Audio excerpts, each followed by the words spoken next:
The NFL has not been doing too well since the media sensation surrounding players kneeling for the national anthem. Ratings and players' notoriety and support have taken a hit because people are sick and tired of watching others disrespect the flag and the veterans and service members who fought for it. Now ESPN is taking a hit because of it. After the Thanksgiving holidays, multiple sources have told reporters from Sports Illustrated that ESPN is expected to lay off more than 100 of their staffers.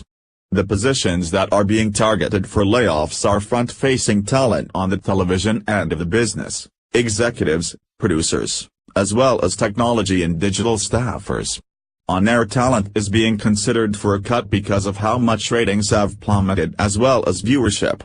The on-air talent is being held responsible for not keeping people's attention. However, ESPN officials have refused to publicly comment to Sports Illustrated. Hiring has continued though, so it appears that layoffs will be considered for older employees who have been with the network longer. A sort of out with the old and in with the new type of deal. Sports Illustrated reported, in October 2015 the company laid off roughly 300 employees, about 4 to 5% of its workforce, a particularly brutal act of gutting given the long tenures of many of those who were cut. Many of those employees helped build the foundation of ESPN and had given their professional life to the company. Last April, ESPN eliminated around 100 journalists and on-air personalities. At that time the company said, "A necessary component of managing change involves constantly evaluating how we best utilize all of our resources, and that sometimes involves difficult decisions." ESPN continues to be impacted by the changing habits of consumers including cord-cutting and cord-nevers, those who have never purchased a cable subscription, as well as the rising costs of sports rights. The network has dropped in households from 100.13 million in 2011 to an estimated 87.5 million households today.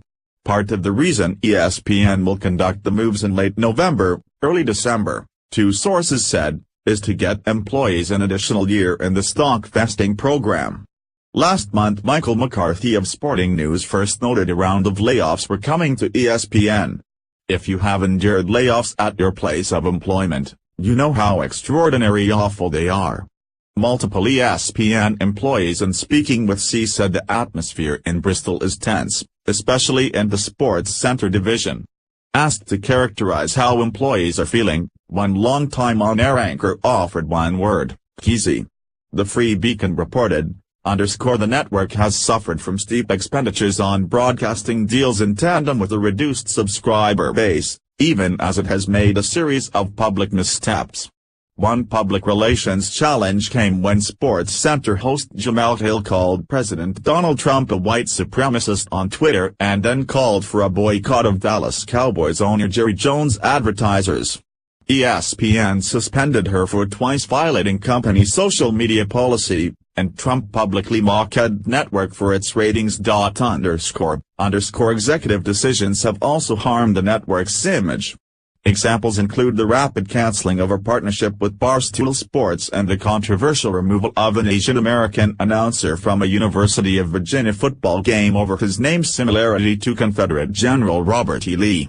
Rumors of layoffs surfaced in October, when Sporting News reported that 40 to 60 positions would be eliminated.